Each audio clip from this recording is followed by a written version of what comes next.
Hello everyone, আসসালামু আলাইকুম ওয়া রাহমাতুল্লাহি ওয়া বারাকাতুহু। তো আজকে আমরা কি খাওয়া দাওয়া করেছি দুপুরে সেটা আপনাদেরকে দেখাবো। তো এই দেখেন, প্রথমে ভাত। ওয়াও, মাশাআল্লাহ, খুব সুন্দর আমার মামি রান্না করছে, তো আমার খুব পছন্দ হয়েছে এটা। তো আজকে ভাতটা অনেক সুন্দর ছিল, সুস্বাদু। তো এটা হয়েছে ডিম আর আলুর কি বলে এটা, ঝোল বলে। তো অনেক মজা হয়েছে আজকে। তো এটা হয়েছে ডালও অনেক সুন্দর মজা হয়েছিল আজকে। তো এটা আমাদের হালকা একটু গরিব মামি। তো আমরা এখন যাব বড় লোক মামির বাসা। ওকে, সো লেটস গো। সো এখানে একটা বাচ্চা আছে, সো তার জন্য একটু হালকা হালকা করে কথা বলতে হবে। সো এই দেখেন, ঘর দেখেন, বাসা দেখেন, অনেক সুন্দর।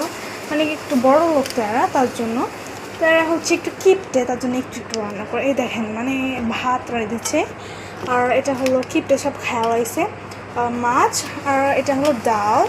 সো আর এটা হলো আলু আর ভাজি, মানে কওয়া ভাজি, অনেক মজা হয়েছে। সো আপনারা কমেন্টে জিজ্ঞেস করছিলেন যে আপনারা ইন্ডিয়াতে থাকেন না বাংলাদেশে। না বোন, আমরা ইন্ডিয়াতে থাকি না, আমাদের দেশ হলো বাংলাদেশ। সো এটুকুই আজকের জন্য। বা